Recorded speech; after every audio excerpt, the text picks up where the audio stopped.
Yeah, that was kind of embarrassing. It's all right, man. Yeah. You're not the first. It won't be the last. Oh, yeah, I know. It's so funny. I'm like, wait a minute, why is this not working? And whatever. Fucking technology. Right. So, cool, yeah. So I just want to chat about a couple different things while I got you here. First thing I want to know is why create a festival? We wanted to create, this is something that we had been talking about for years, because obviously we had done a number of runs on different, festival, sets and stuff, obviously starting with Ozfest, and then, we were kind of a part of the Tattoo of the Earth thing that kind of ran once and then never happened again. And, we saw the ins and outs and the right way and the wrong way to do certain things, and it got us thinking about, if we really had our own festival, how would it be? What would we do differently? What would we do to separate ourselves from the pack and everything? And it really came down to trying to create a heavy metal carnival, a festival, a kind of chaotic, a chaotic version of if you threw a concert at, Mad Max's pad or something like that, we wanted to make it ourselves, we knew that if we put our brand name on something, it should reflect who and what we are. So besides the music, it's got to be about the spectacle. It's got to be about making it exciting. It's got to be about making it something that really differentiates itself from everything else and making it special and making it something that, music fans, not just heavy metal fans, but music fans would want to come and experience.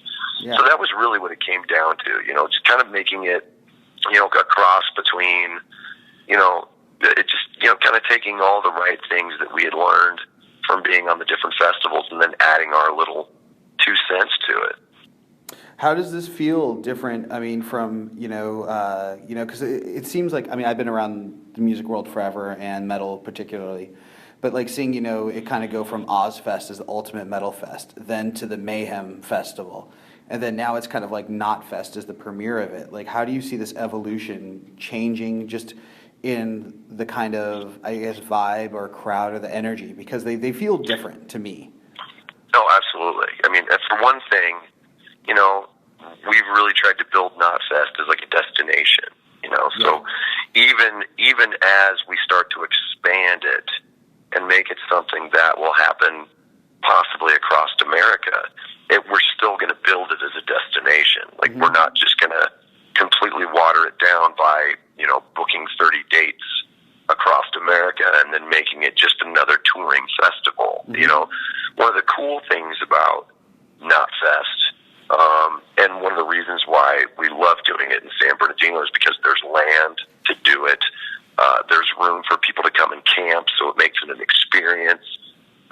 There's all types of places to be able to put up the rides and the fire breathers and the stilt walkers and the museums and all the different things that make it more carnival, less festival, and you've still got the room to do the different stages and really represent what this band is all about. It's just about just a host of different types of music all rolled into one, Sure. So I think that's one of the reasons why we stand apart from a lot of the other heavy metal festivals. We put more emphasis on the overall effect and less on just what the bands are going to be, and I think because of that, we've been able to infuse more quality than quantity. And that's not to say anything about any of the other festivals that we've ever been a part of, but we really were striving to create something that feels like a niche. It's got certain elements of a lot of the iconic festivals, whether it's Burning Man or Lollapalooza or Ozfest, but it's all kind of rolled into one with that Slipknot vibe to it. And I think that's one of the reasons why it does what it does, and it does it well. How involved are you with the lineup? Oh, very much so.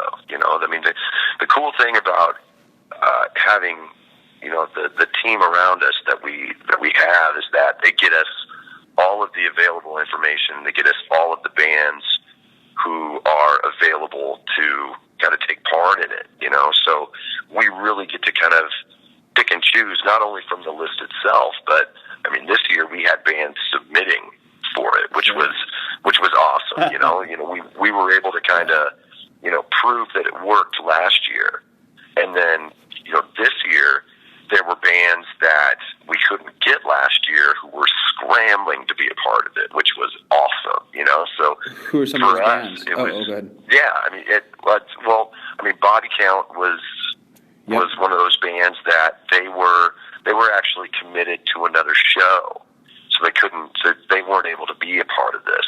And then, once we kind of figured out that we were doing it again, they turned around and they were like, look, we would love to be a part of this. So they were actually one of the first ones that we were able to sign up. Judas Priest, there was a conflict last year, so we were able to get them this year, you know.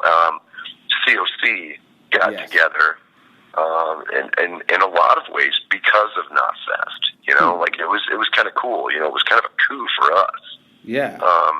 So it was, you know, just all of these different, and then obviously you've got Ghostface Killah and like all of these other acts that, you know, they're really, really stoked to be a part of this because it's so different. You know, it's not just a heavy music festival. It's a music festival, and we're trying to slowly but surely kind of branch out and have it represent everything that we represent. You know, we're not just a heavy metal band, you know, but at the same time, we love our genre, so we just try to, you know, represent it as best we can. Awesome. That's great to hear. So what do you think about, like, kind of moving a little away from the festival, but the state of metal today versus the state of music? Because I feel like there's definitely been a shift.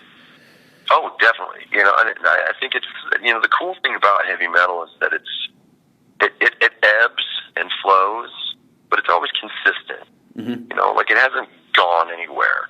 It goes, you know, every once in a while it'll shift underground, but it never loses fans. It never loses focus. You know, like it just continues to do what it does. And, you know, as the world turns, you know, focus will come back and then it'll shift away and then it comes back again. Yeah. So I think the great thing about heavy metal is that it has maintained its momentum, whether it's popular or not, you know, and I mean that from a mainstream point of view. I think the shift is kind of coming back right now, to the mainstream, where it's being a little more, it's put more in the spotlight again, that more so than it was for the last 5 or 6 years. Mm-hmm.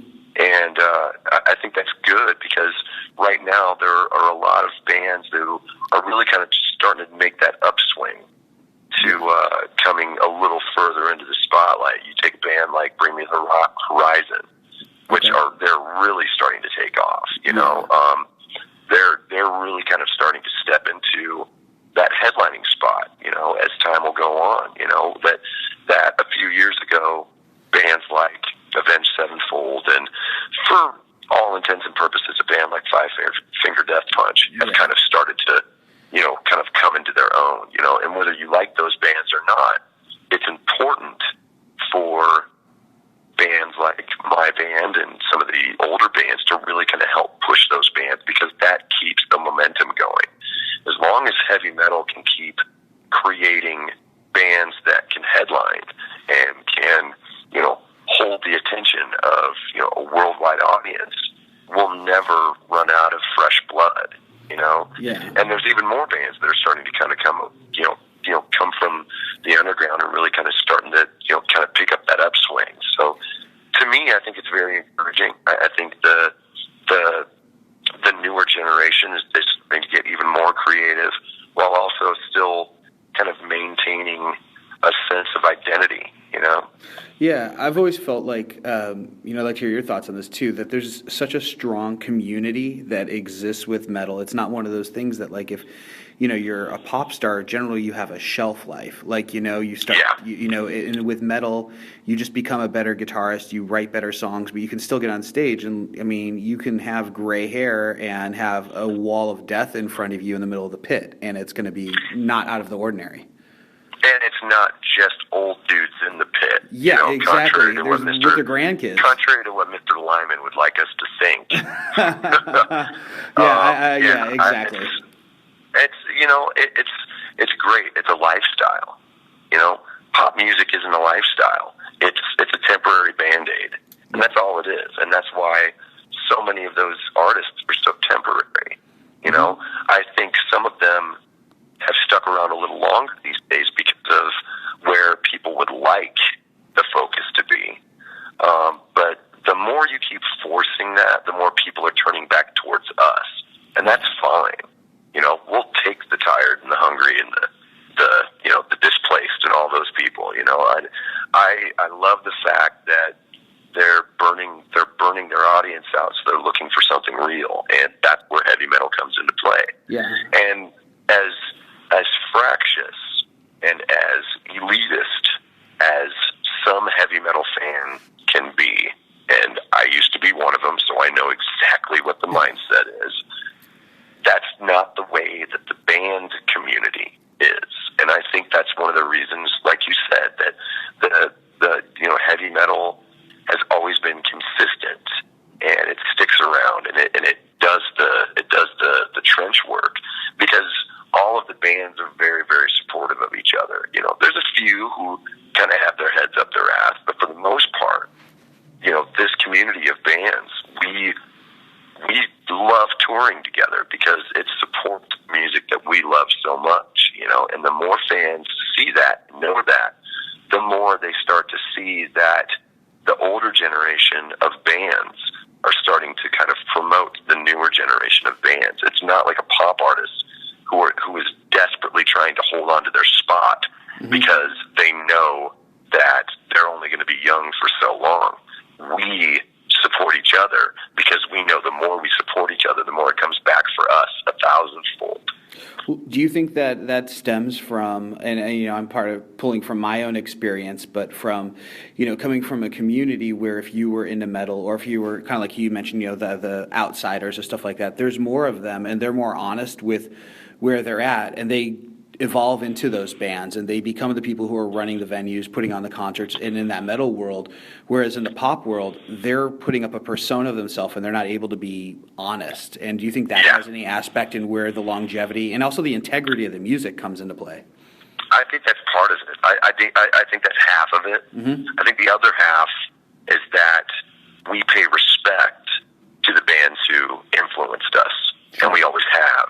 Pop artists would love you to think that they created that music. Yeah. And there's no other pop artist in the world but them.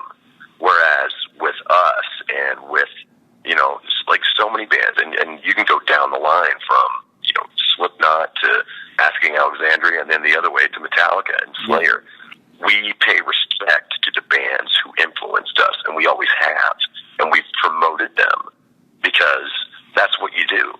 When you love a band the way that we did growing up, you don't just stop being a fan once you get to be on the other side. You continue to be a fan.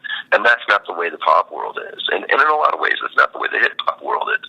As many times as you see a hip-hop album with all of these guests, these guest appearances, it's nobody's really trying to help each other out. Maybe some of them do, but not a lot. Mm-hmm. And now you've got an album full of guest appearances where you can't play any of your material live because not all of those people are going to be available to do a concert with you. Yeah. It's just ridiculous, So for me, it's the respect, it's the honesty, it's the fact that we still, to this day, fly in the face of convention. People can't use our music to sell anything. We're not commercial music. We are not music. That's to say, we're not music that you're going to use in a commercial. You may hear bits of it, but people aren't knocking our door down to sell car insurance for them. Let's put it that way. Yet. Yeah. If they ever do, they're sadly going to get a door to the face. Let's put it that way. Yeah.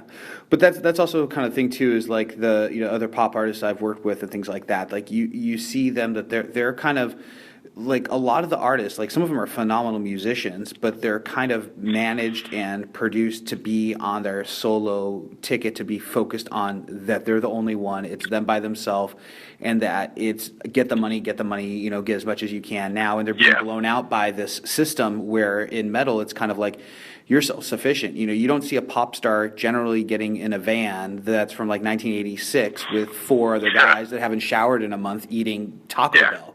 Like, you know, I don't think Lady Gaga did that. So it's, well, you know, Lady Gaga is a very she's a bad example. She's a bad example, but she started out, you know, as a pianist, basically, a piano singer, basically, probably playing to like 100 different people. You know, once she shifted and became Lady Gaga, that was a whole different thing. Yeah. But you know, she's a rare exception because for the most part, she writes her own music. Mm-hmm. A lot of these pop artists don't. Yeah. They go to the same 6 people who write the same 4 songs over and over and over. Max is the man. And that exactly, and that's fine. It's good for those songwriters. It's not so much good. It's not so good for pop music in general because everything sounds the same.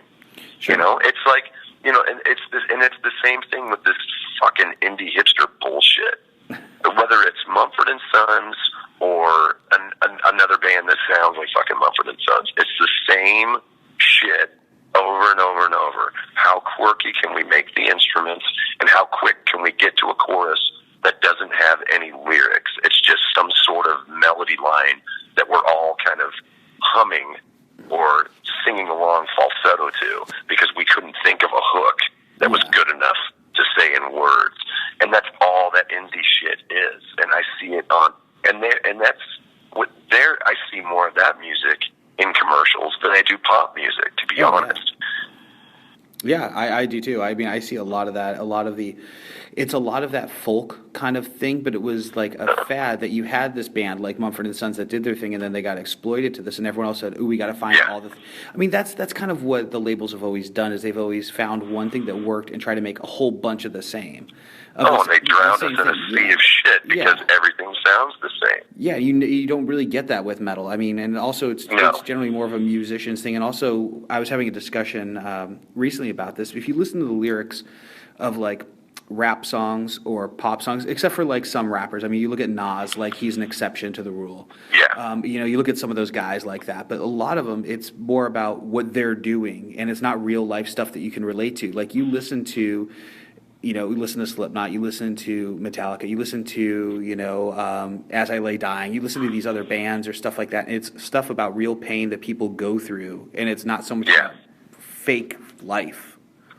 And I think that resonates. I totally agree. Yeah, I mean, it's, you know, and then I grew up not only listening to metal and punk, but I grew up listening to early hip hop. You know, and I still do. I still listen to the same artists that I grew up listening to, whether it's Public Enemy or NWA. Yeah. And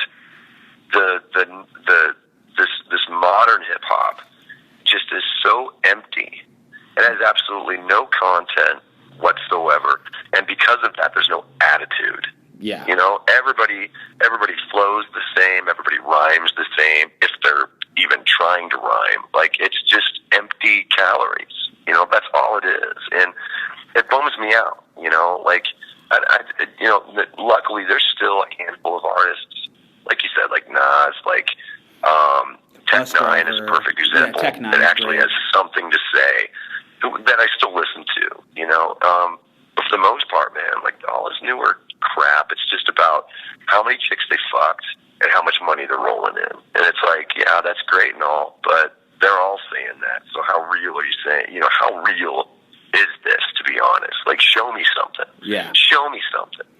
So speaking of that, like the messages, you know, I've been listening to you guys for a while, and I've seen things change from album to album with Slipknot. You know, obviously certain things inspire you along the way that, you know, are relevant. What is kind of the message that you would say this last album, or what's the band carrying now? It's obviously changed from, you know, the beginning.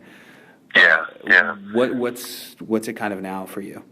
Or for the you know, for the longest time with every album, we tried to expand the range of what we could do, you know? Because, like you said, I mean, heavy metal is made up of very creative people who are very proficient at their instrument, you know? So for us, you know, we weren't just listening to heavy metal. We were listening to all different kinds of music. So for us, it's like we should expand our realm while also keeping the integrity of what we do, you know? So, you know, that was kind of the mission statement, as it were, for us, for music. With this album, with Point 5, The Gray Chapter, this was really us kind of paying our respects to Paul, while also kind of sharing with the fans all of the emotions that we had gone through in that 6 years, you know, since All Hope Is Gone was released, you know, just really kind of sharing with them everything that we had to go through just to be able to get into the studio, you know, and it was a difficult journey, but at the same time, you know, that's why the album sounds as dark as it does and as angry as it does, because a lot of that anger is internal. You know, for the longest time, it was all external.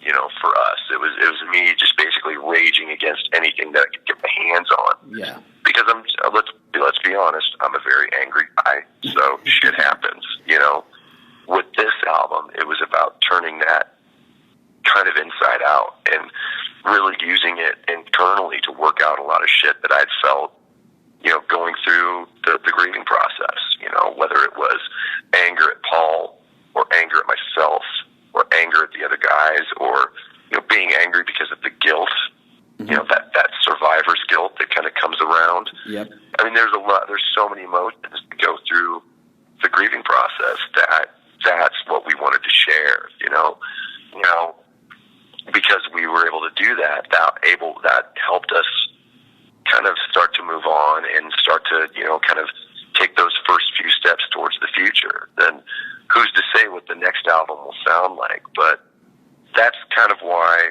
this album sounds the way it does, is because it's that visceral self-hate and hopefully a sort of redemption at the end of the day.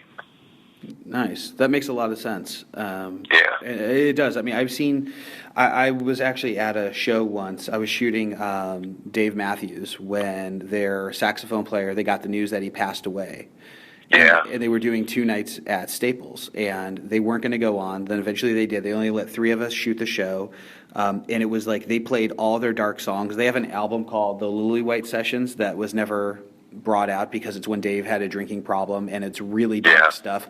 And all they played all night was all the darkest stuff. He kicked over part of the drum riser at one point and screamed at the crowd saying, "You don't know how tough this is." And it was just like this, just watching this was so, I mean, it was just very personal, but so hard. And then it's heavy, dude. Yeah. But then, it's a heavy vibe. I mean, but then the next day, there were some of those shows that we did between losing Paul and going into the studio that are hard for me to think about, because there was almost like a disconnection that was palpable and was also very, very obvious, you know, and I think we couldn't have continued like that, you know, if we'd been left to our own devices. So the things had to change, and they had to change for the better, like, and that's kind of what happened once we went into the studio.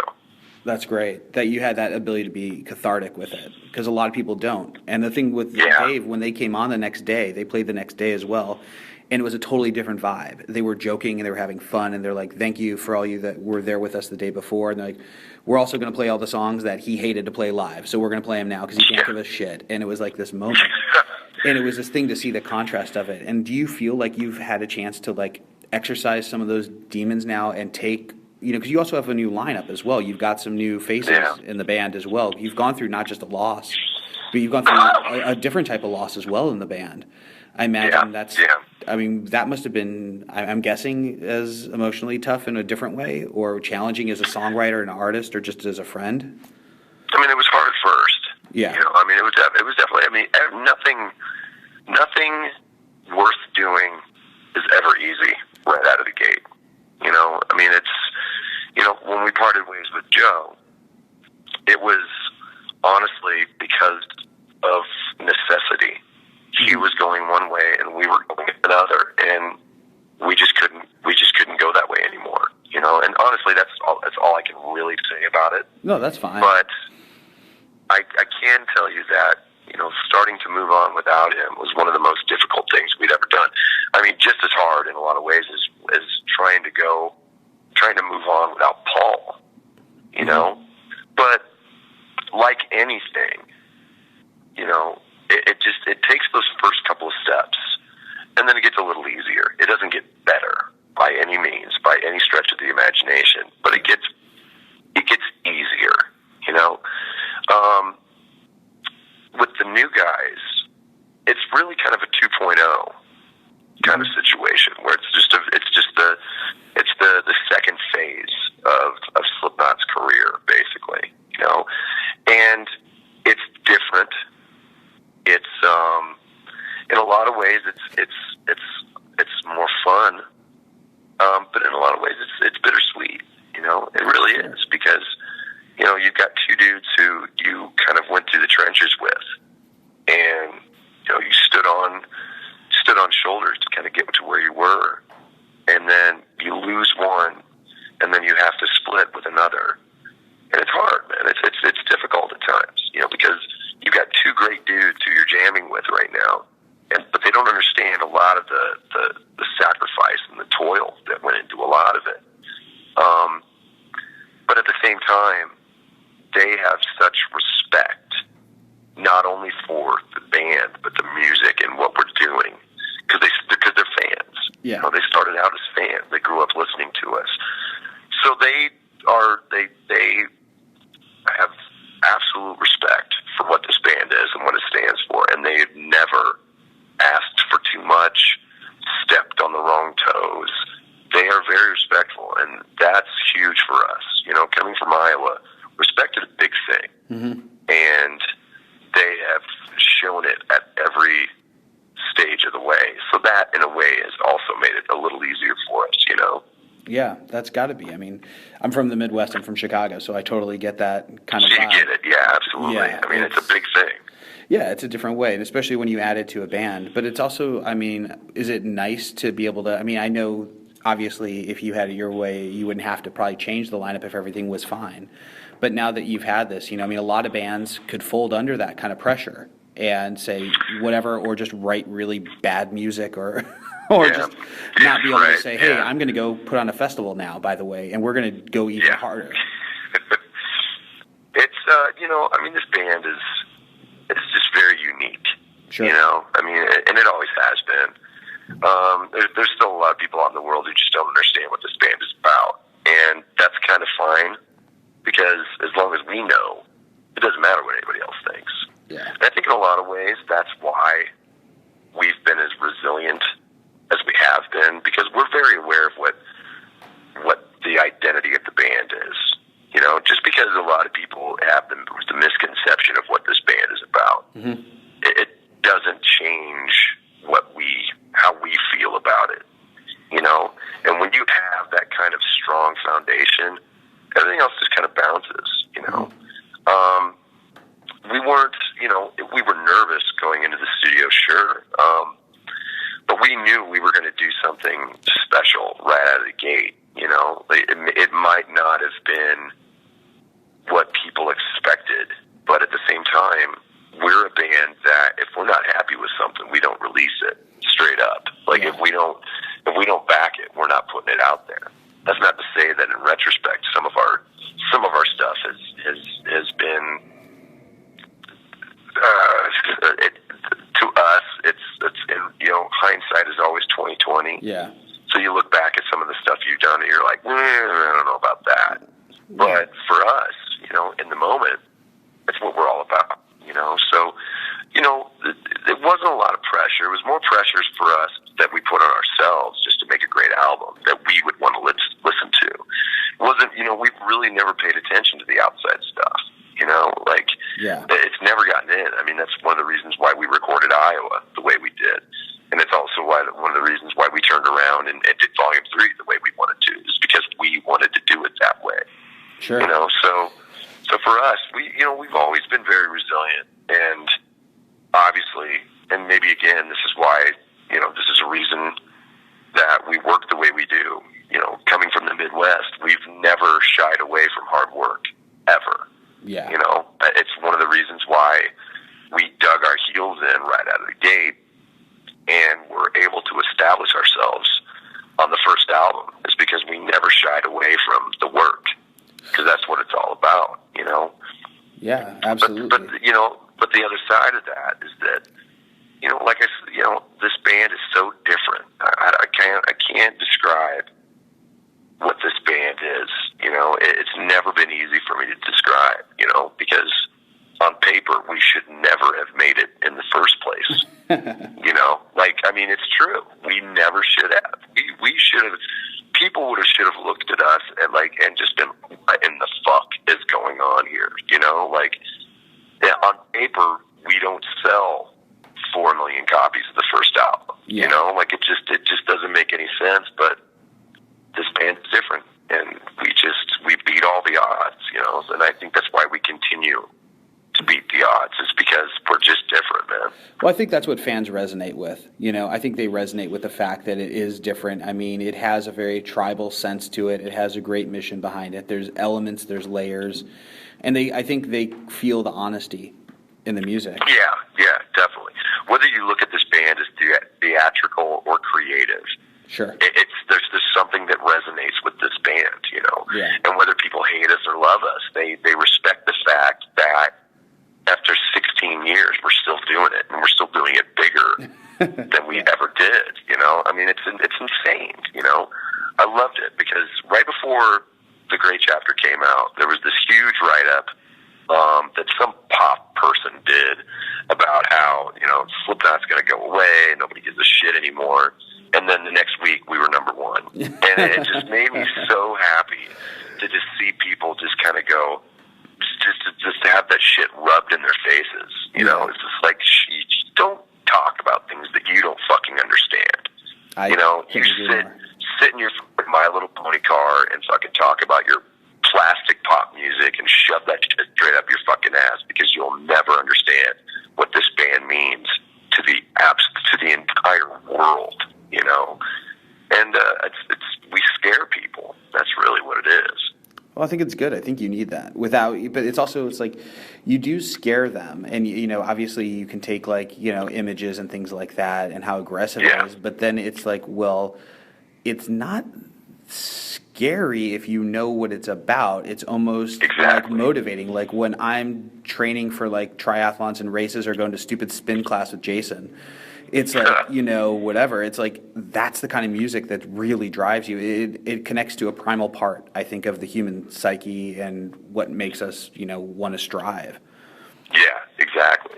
We've been able to marry the artistic with that, what you said, that primal vibe, and we've been able to do it very well for a very long time. Yeah.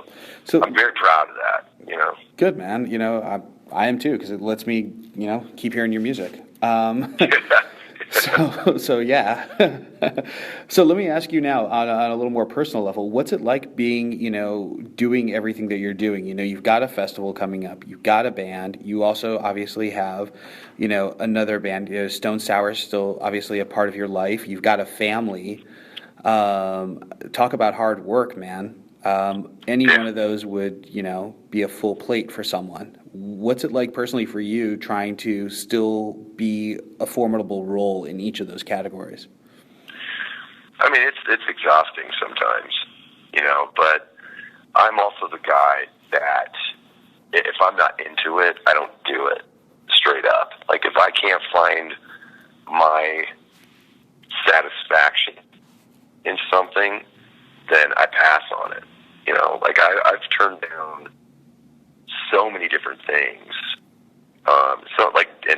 different opportunities, different projects and whatnot, just because not only could I not kind of find my place in it, but also because I just don't have the time. And I know that if I don't have the time, I'm not going to be able to do something to the best of my ability, So as crazy as it is,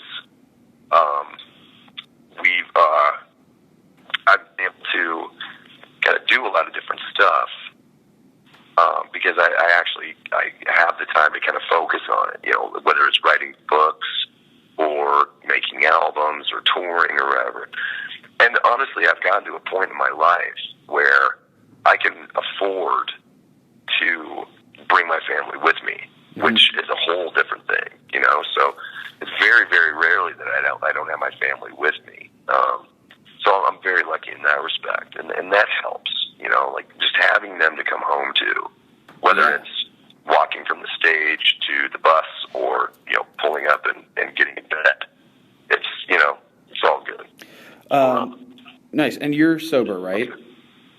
Yeah. Okay. Yeah, now, 6.5 years. Yeah. So, how, 6.5?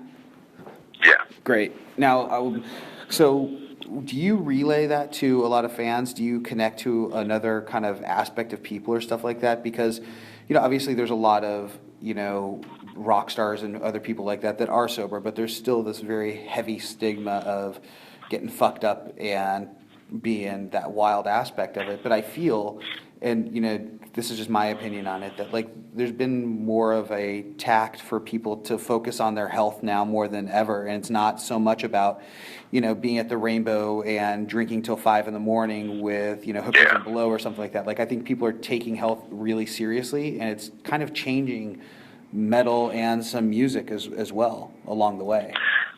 I think so. I'm always encouraged when I see people kind of pulling themselves out of it, because it's such a cliche. That was one of the things that I wrestled with, was I never wanted to be a cliche, and then I found myself being that fucking cliche, and for me it was taking away from everything that I wanted to do in life. And obviously health problems, relationship problems, just all these different things. I just kind of made the decision to get out, and a lot of my friends in bands and just in life in general have been able to kind of pull themselves out and go the sober route, and it works for them, So, and that's not, I'm not the sober Nazi, it's. I see the younger generation partying and doing whatever. That's cool, but that's kind of what you should do when you're young. It's if you're going to do it when you're young. You don't want to be the guy in his 40s who's wasted all the time. It's brutal, and I see there's still a lot of guys that I see who are in their fucking 60s partying like they're 25, and it's like, I don't even want to be around you right now. It's pretty brutal. Yeah. Now, do you do some charity work as well too, right? You do portions of proceeds of stuff like that from your book, I think it was, or? Yeah, I do a little bit here and there. I did some charity work with the Teenage Cancer Trust out of England, which they just now opened a U.S. office, which is cool. Okay. I donated some of the proceeds from my book to the Des Moines Music Coalition that raises money for music in school and stuff like that. I do little stuff here and there. I donate money to various children's funds that fight poverty and hunger all over the world. And I do a lot of work with the U Rock Foundation, which is against teen suicide and stuff like that. So I just kind of follow the stuff that I'm passionate about, make it kind of based off the way that I grew up. And then obviously cancer touched my life in a couple of different ways. So I just kind of go with, I don't make a big deal about it, but I just kind of do it, because that's what it's all about. Yeah. What was the one again, the last one you mentioned about the teen suicide? I wanted to get that. U-Rock okay. Foundation. Okay, yeah. All right. I just wanted to make sure I got that one down. Yeah, I think that's great. I think you get to a certain point maybe where you're like, you know what, I can do a little bit more. And are you starting to feel that too? Because you have, how many kids do you have? I have 3. 3. So, are you feeling those fatherly instincts? Is that having any kind of impact on the way you I mean, write or the way you... some of it. Yeah. That's some of it, but I've always been very protective of our fans, because, they share, I'd say there's a good percentage of our fans who they grow up pretty brutally, whether it's in the home or at school or, just all of these different things. And having grown up that way myself, if there's anything that I can do, I try to do it, So I think part of it is being a father, but at the same time, part of it is also the fact that I can totally relate to all of that shit, and if there's one thing that I can do that will make it a little better for anybody, I try to do it. I think that's great. I mean, I think that really comes through in the kind of like, I mean, I'm thinking about the festival and how there's layers to it, how it's something for everyone to do. So, hey, you're not into that band. There's other stuff to do. There's more to do. It's like you care about giving the fans. It's not like, hey, we're going to play a show and get our check and leave. It's like you want to give them something more than just a concert. Exactly. Because hopefully that's what we've been able to do with Slipknot in general. Sure. You get so much for what you pay for or get into, we've always tried to go above and beyond for our fan base, whether it's, the albums, the shows, or just everything, so that's, we kind of did that and put it towards that mentality when it came to Knotfest itself, was just how much more can we give to people to make sure that this experience is absolutely just the best one that they've ever had.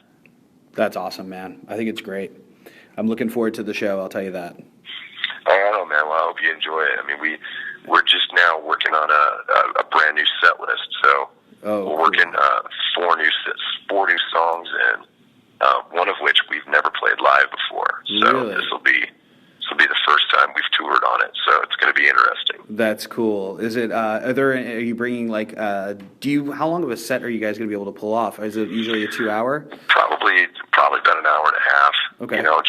Just with the sheer amount of bands that are playing, mm-hmm.